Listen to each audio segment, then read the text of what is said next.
1,000 today. You all right, guys? Doing well. Getting fancy.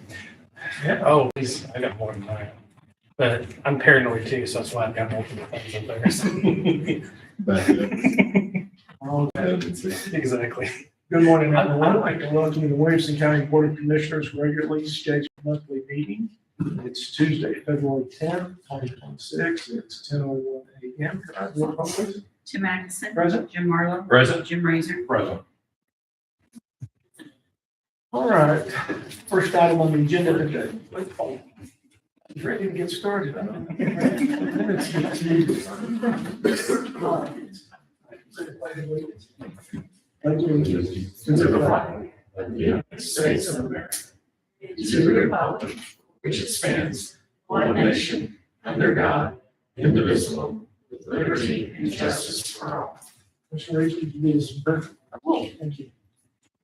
Heavenly Father, we thank you for this day. Nice warm day. Thank you so much. We thank you for the blessings you provide us each and every day, especially on the we tend to take for granted. Thank you for being all the folks who are in this room today. Thank you for looking over our first responders and armed forces that are scattered all over this globe, putting themselves in harm's way so that we might be safe as we live here in the greatest nation. In Jesus' name we pray. Amen. It's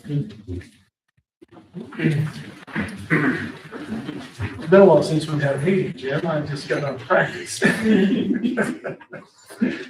All right, I think we are ready to hit the agenda now. Joey, Jeff, consent agenda. Were there any comments or questions or changes that need to be made to it? I didn't see any other. Is there a motion to approve? So moved. Second. Roll call, please. Tim Atkinson. Okay. Jim Marlowe. Yeah. Jim Razor. Moving on down to the highway department. George is here today. George, what have you got for us today? Thanks for your time. We have two kind of housekeeping issues here. The first one is a resolution requesting consent of IDOT to transfer 25% of the county's motor fuel tax into county unit motor fuel tax. We have two forms of motor fuel tax, the county and county unit. Most of our county roads are asphalt now, taking a lot less maintenance than the county unit roads do. So we spend a lot more. Not federal.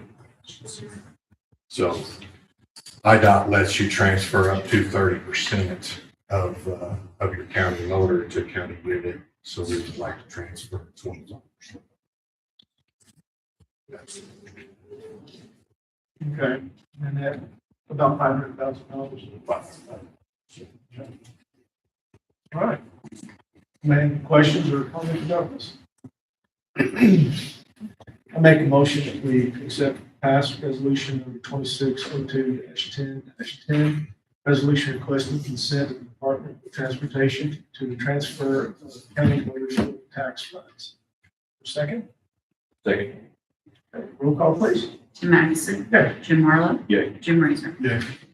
Got another resolution for us today. Yes, this is our annual motor fuel tax letting results. We got really good bids this year. Actually everything remained the same or increased less than 10%. So we consider ourselves lucky there. But this would be the results from the letting. It includes our oil and chip, the aggregate that we use on a daily basis. You know, our 3-inch rock, 3-inch lines, and then our riprap and our really small rock for patching, that sort of stuff. Not to mention, we're gonna have to make a lot of bang this year. So we got pretty good prices, but this would be a resolution to accept those prices. Okay, somebody have any questions or comments about this? Make a motion that we pass resolution 2602-10-11. To accept the prices, engineer prices. Your second? Roll call, please. Tim Atkinson. Yeah. Jim Marlowe. Yeah. Jim Razor. So what I don't see here is rock salt. Rock salt. How is it on rock salt? We are running short on rock salt. We have 100 tons left on our state contract. We actually buy that, you don't have to go through the letting process if you're buying directly from the state. And, the central management system offers a pretty nice program to get that salt at the lowest price possible. So we have 100 ton left on that. The problem with that is you have to guesstimate how much salt you're going to need for the year. And then you have to buy 80% of that, and you can only buy up to 120%. So if you guess wrong, then, and it's strictly off of the last 5 years, your historical data, then you could run out, and then you have to buy them. And unfortunately, we are going to have to buy them this year to get through the rest of this. Most recent, Yeah, we used about 1,100 ton with this last event, and the salt really started working later on, breaking that up. So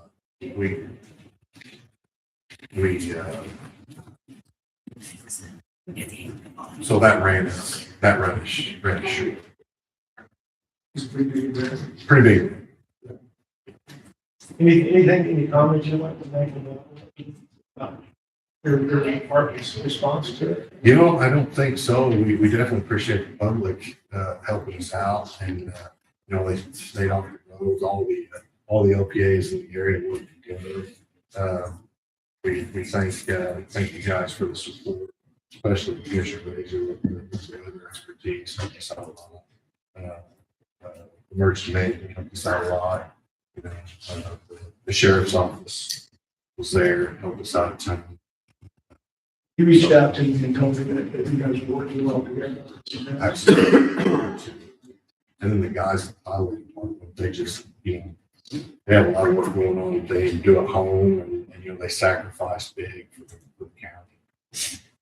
Big shout out. Yeah, we appreciate it. Absolutely. I think they did the next thing. Yeah. I was out early on. They were in better shape. Yeah, you know, that Saturday, hitting out Saturday was a gamble because we didn't know if there would be anything to push. Early on, we thought that it was going to start between 6 and 8 a.m. And it really didn't start until later on. So we waited until later on to come in, but pushing some of that Saturday evening really helped Sunday morning. I really believe it did. It wasn't the place. Anything else you'd like to update us on, George? I can't think of Kind of a anything. leading question. Yeah, we just don't really have any big projects going on now due to the weather. But we're actually out today. We're finally replacing some culverts and getting some rock out of some of the ditches that maybe we pushed in. But we're just slowly getting to the public's calls and getting things fixed. Thank you, George. Thank you. Thank you, guys. Moving on down to old business. The Sentinel Board opioid funding applications. You have something for us on that? No, we don't have enough. We don't. Heard back. A couple of, we do have a couple of. During the shooting. Okay, I was over in that building this morning and tried to stop in and see Ted, but he was in the middle of the meeting. He couldn't speak to me this morning. And I've not gotten that thing on that either. That's awesome. So we'll keep that on the agenda for one more meeting. Yeah.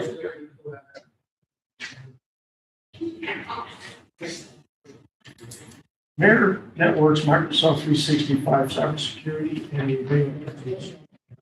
James, tell us a little bit about this.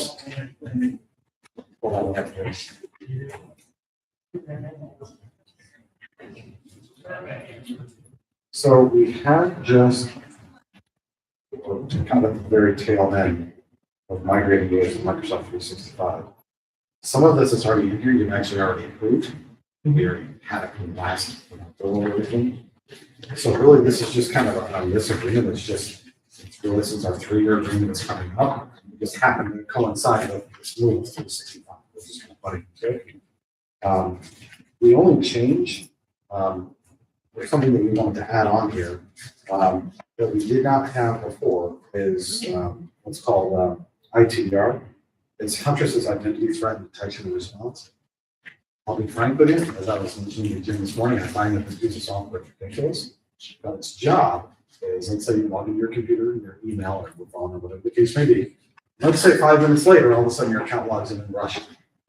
Well, the software is supposed to then stop your account, lock it down, so it can, that's the whole point. Why Microsoft cannot do this on their own is beyond me. That's what it is. We find that 9 times out of 10, when we're doing an account breach, this ITDR security stops it and locks the account down, so the compromised account doesn't get any contagion. That's the point. So besides what you guys have already approved, this is just something that we would like to add on to. That's it. And we did our best, of course, with all the pricing, but it costs us even more time to think how we manage it. So it's just more stuff that we have to do and have to attend to. Fortunately, I'll be honest with you, I'm a little disappointed in the whole IT industry and whatever security is going. How much everything, a little tiny thing costs. Seems like we get every time. Oh, yeah, us too. Every time we turn around. Yeah, because it now takes additional people on my side to even fulfill the software that we need to have. It's just this never ending snowball that just seems to get bigger and bigger. It's just frustrating, to be honest with you. You share with the board what you shared with me earlier about what you've seen across your clients, at least talking generalities, but how the transition has actually led to more breaches.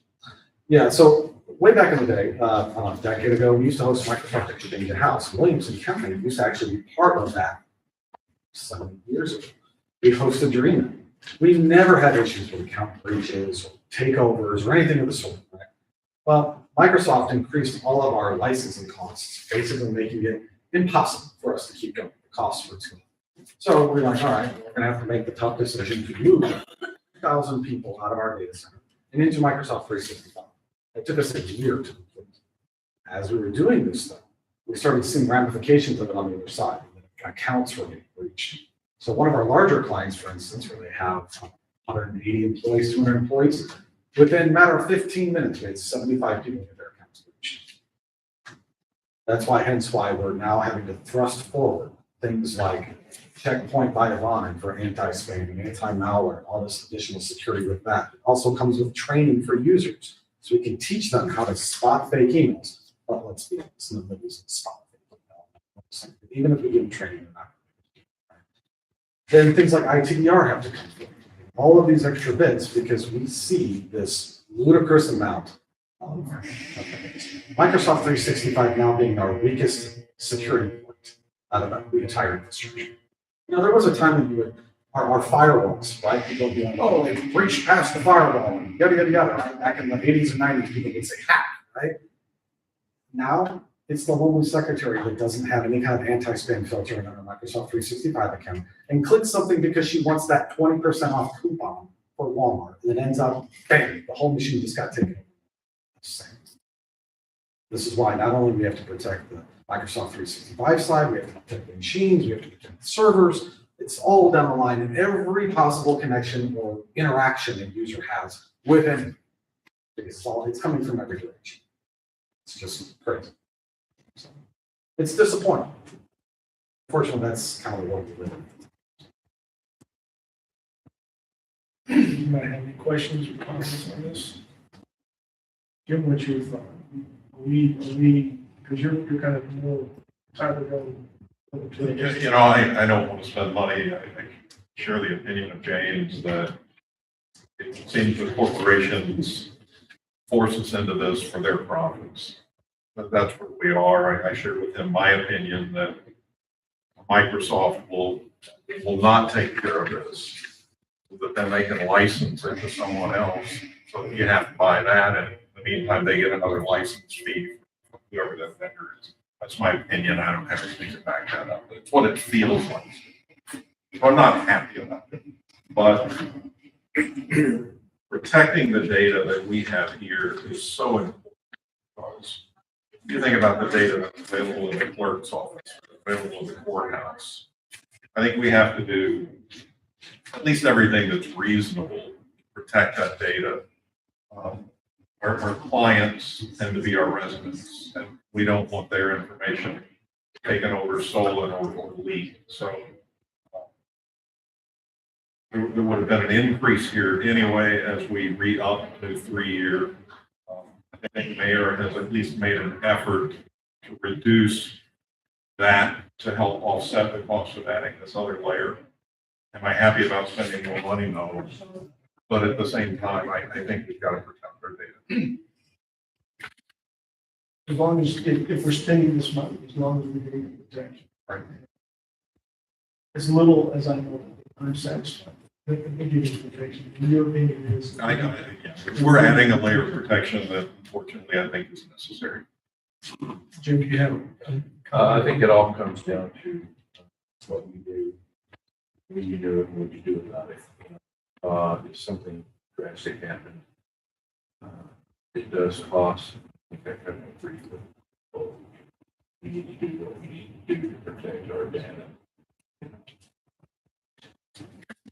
Unfortunately, it's the times that we live in.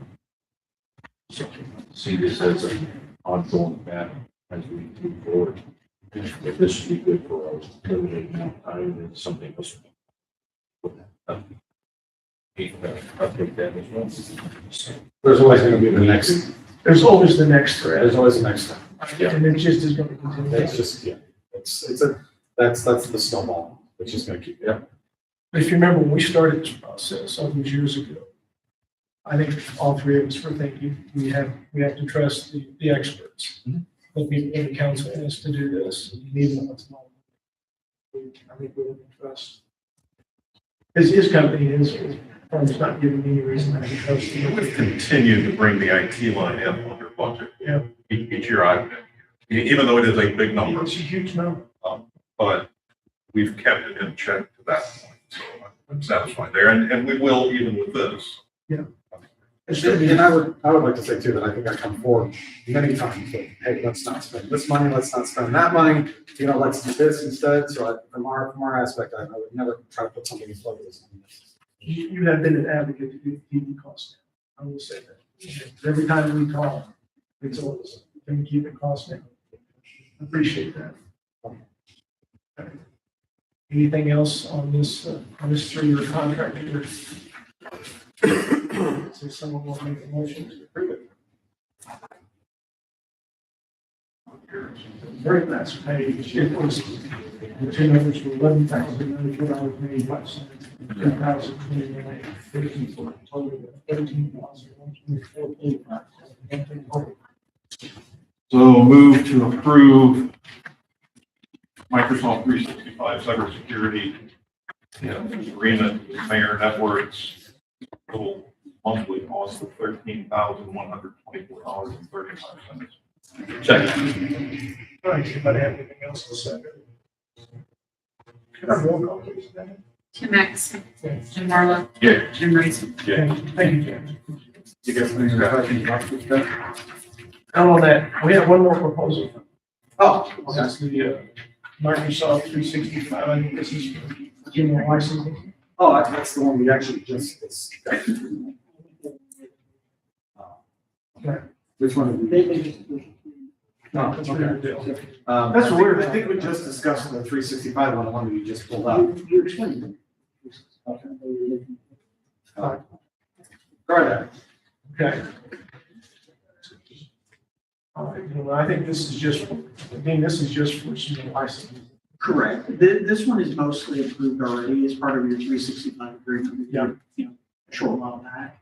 This is the one James was explaining, it has the ITDR protection or the email boxes. Right, the other one had Huntress also. Yeah, there was actually 2 additional products in the other agreement. One was SentinelOne Vigilant, which is actually a 24/7 security operations center that's actually watching all of our security for us on our behalf, which is fantastic. And there was Huntress Sync, which basically collects log files from all of our phishing servers, firewalls. So in case we are breached, we can turn that over to the FBI and they go, there's our picture. That's basically what that's. The 365 part of this was for 46 new licensees. It's a little higher because we've added a few as we've done the transition. So it's slightly higher, but again, it's not locked, this number, it's locked at rate. Yeah, you've already got James, who's over here, it's just. Right, it's just the hunters that got added to this. Pretty much everything else here is already done. It's just the hunters is the addition. This is just a change to the existing.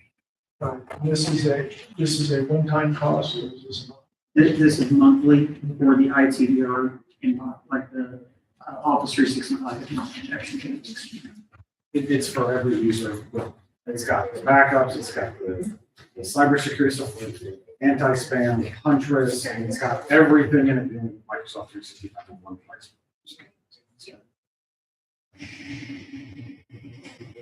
Jim, let's go back to. Yep. Yep, I'll go ahead and make a motion to discuss after. Move to approve cybersecurity suite add-on for Mayor Networks, recurring cost of $12.29 per license. That's going to vary by the number we're in. I mean, we had 46 in, I think probably 50. I think we're around 59 total. Right, so rather than talking about the total, which at the proposal total, it would be $565.34 a month. But Basically, $12.29. it's Per user. $12.29 per user, yeah. It's constantly going to be in flux. Yeah, right. I'll second Jim's. Okay, any other conversation? Jim Matheson, Jim Marlowe, Yay. Jim Reister. Does anybody have anything else for old business? Not hearing anything, down to new business. And, we have our OEPL. Thanks, Sue. How you doing today, Lori? Okay, well, this is the second quarter report. And please ask any questions, or if there are other things you're interested in, it's not quite sure what you need to. But let's see, one of our big collaboratives this year was sparked from trainings and a team I was on with ISB and other ROEs last year that built out the statewide framework for success, which is just continuous improvement in our school districts. And so my team got together and we started Spark Collaborative, pursuing achievement, results, and knowledge.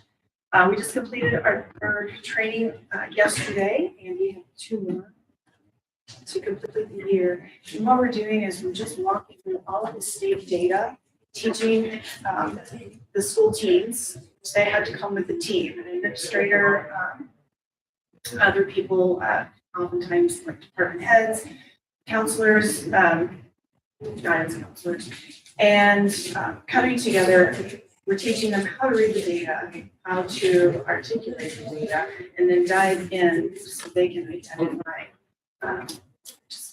areas of growth that's needed, teaching them how to build out their systems within their school districts.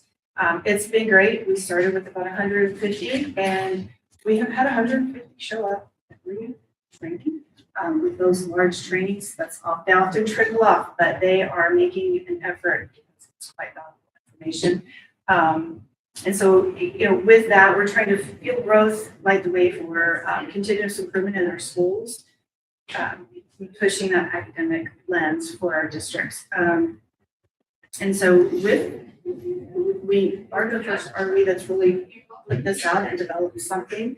And so, we're getting quite a bit of state recognition from even ISB, just on what this rollout looks like, and collaborating with other RVs. That's been exciting to watch. And so with that professional learning that we do for educators, as of December, we've had about 50 trainings, and we've trained over 200 educators. And so it was quite busy. Let's see, our alternative learning opportunities program, it's going well. We're in the process right now of writing the application. It's an application that we have to write every year with the state. And so just gathering data, writing what we're going to do, we're going to implement, starting a new ALO program for next year called Seniors Plus. So we're going to be working with our districts on identifying seniors who may not graduate and who didn't graduate and trying to pull them back in and to help get these kids their high school diplomas as well as affect the graduation rate for our school districts.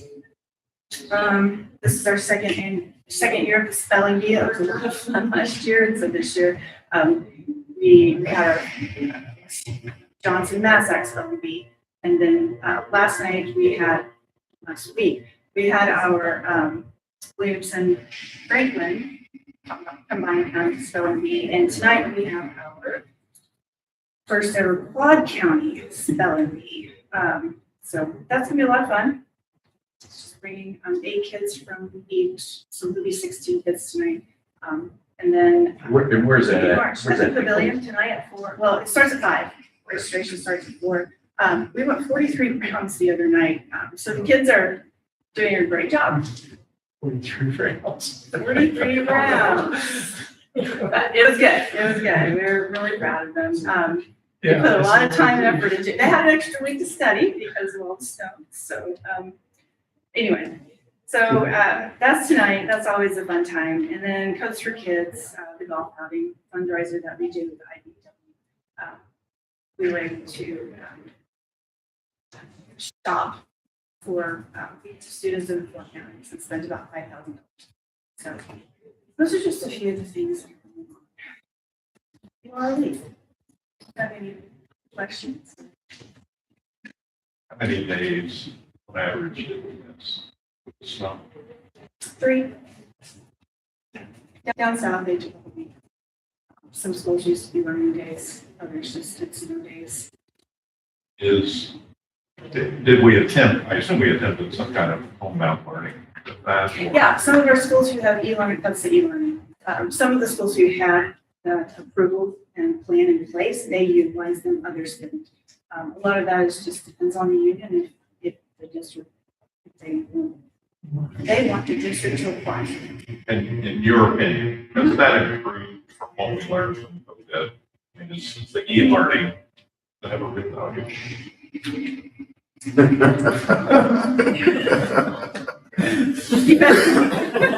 Notice the report, he's in there for a real. good I know.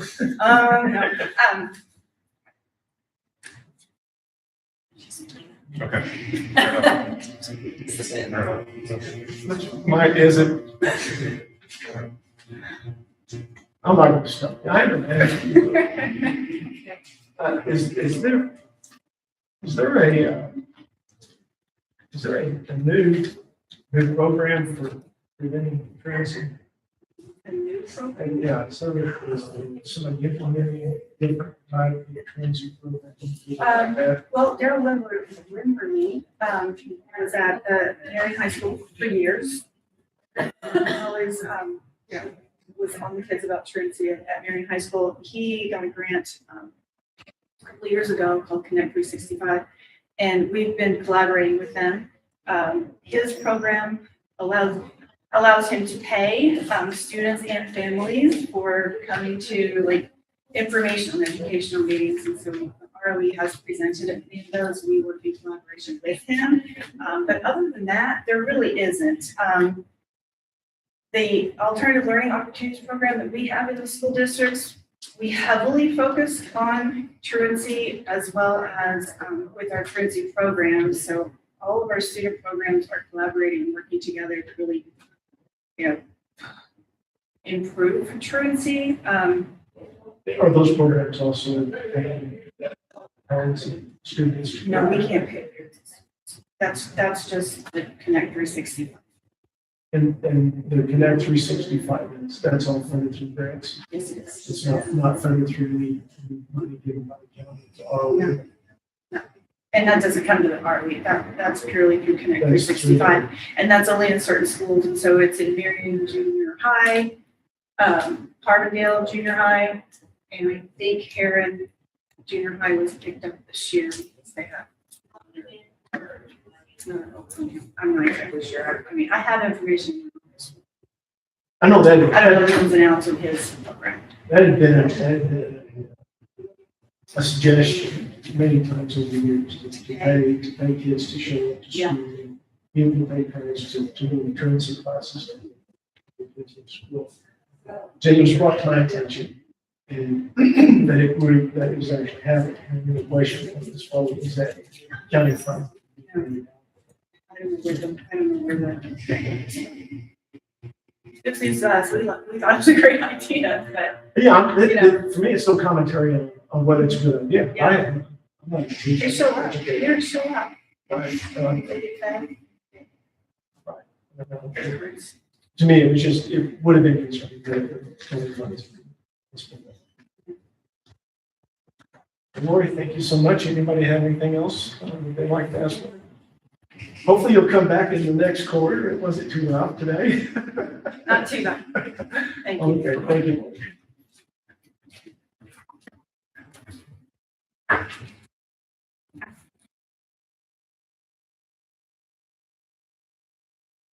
This next thing is the Decker technology proposal, and I think we briefly talked about this before. This is a company, and Commissioners, you may know about this a little bit more than I do. I believe this company is a spin-off of part of the company that's handling our property tax, our rental, home tax, hotel tax, which might be Airbnbs on that.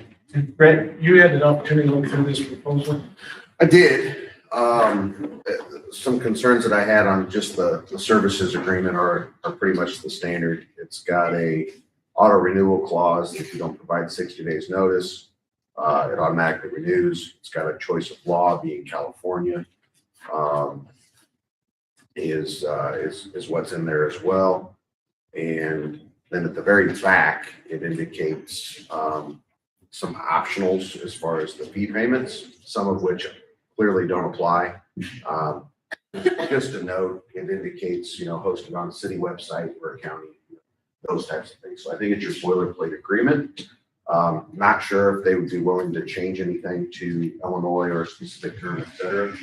The concept is they do a URL search throughout the internet, pick up hits for the county of short-term rentals, what they call STRs.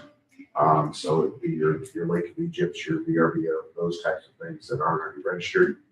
Send out a notification to them that they need to comply and pay the hotel bed tax element for the county. So that's essentially what the program is designed to do. And this has been happening through, It has, it was part of a whole package initially. and this company is just, I guess it's just broken out from the other two. And it's essentially the same thing. Any of those things that you brought up, Brett, reason for us not to agree to this? No, it's just one of those things that, again, we want to know somewhere in a contract file that if we don't feel as though we're getting a lot of return on these, again, these are covering the county properties, not the city properties. So, depending upon what that productivity is back on it, I mean, the price point of it was 5,000? A little over 5,000. 5,250. Right. So, the big thing that I think you guys would want to look at is to make sure that you're getting at least that much in the tax revenue to Is it worth it? get it back. Yeah. Yes. Question I have would be maybe if this isn't worth maybe asking them, you said it's based on California law? Yes, Okay. governing laws. To see if that could be changed. Switch to Illinois. Yeah, maybe just a couple of questions, just for clarification. Would we want to pass this contingent on that, on those things? Or wait until we get it in? I think it might be better to wait, just to get just a couple I agree with that. clarifications. I agree with that. As I read through this, a little confusing at first, I was a little bit. but to understand that it's just breaking away from, I believe it was Azafar. Correct. We were using before. That helped clarify a little bit. I'll tell you the truth, when I saw the price and all, I really started to question the value of this. There was somewhere in here that will also help you estimate the incomes that maybe you can use for assessments. But still, the $5,000 a year, and knowing that it is the hotel tax, and we need to collect all of that. I'm not belittling that, but we're not going to get that money to use. That's all going to go to tourism. So this is the county paying to increase that fund. So I struggled with the value, I guess. So, but yeah, just to bring it back to Illinois, where we wouldn't have to have a dispute in California, is worth asking. Is this something that, like, that other agency might be able to take a contract with them instead of the county? Like, SI Tourism? Could they contract with them to do this? Because they're really going to be one of the ones that benefit. Right. From this. And plus, that money also goes to the new ball fields. I don't know. Correct. Is that a reasonable ask? Right. That SI Now? Mhm. Well, I think because we use part of those funds for the Oasis project, SI Now may balk at the use of it, and I don't know what we're contributing to SI Now. Outside of that, we're not, outside of the donation. Well, that's what I'm saying. So whether you have SI Now be obligated to it, or you reduce SI Now's contribution that the county gives them by the amount, it's one of the same. But that's an angle as well, because that's still for tourism. We could just take that from this, or take this from that, right? Correct. Yeah. Okay. So, I mean, you got options. I think it's just where the board wants to go. I think bottom line, we need another month to think about it. Yeah. Work some of the details out. I know that. Stephanie, you make sure that gets out next month's agenda. Thank you. Any other new business? Oh, we have almost missed the vote.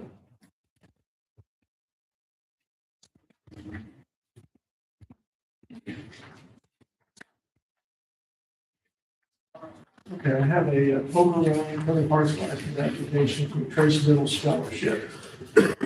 Brad, did you have an opportunity to take a look at this? I did. I think this is a repeat event, Yeah, it is. as far as that goes, and everything seems to be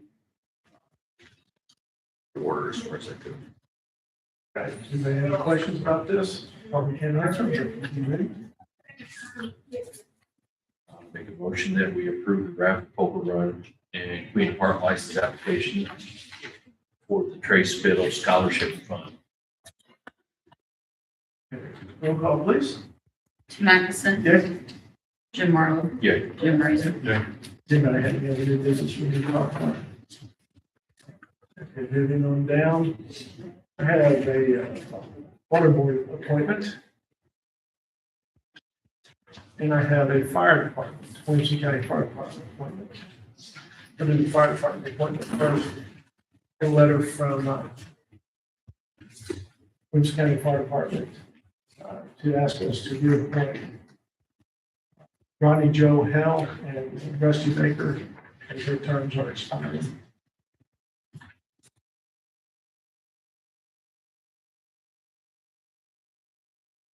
For Ronnie Joe Hell, his term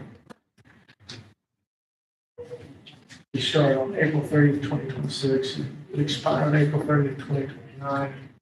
Rusty Baker's we start on April 30th, 2026, and expire on April 30th, 2029. I have letters. I've not spoke to either one of them at this time, but I have talked to them in the past, and they both are good members of that.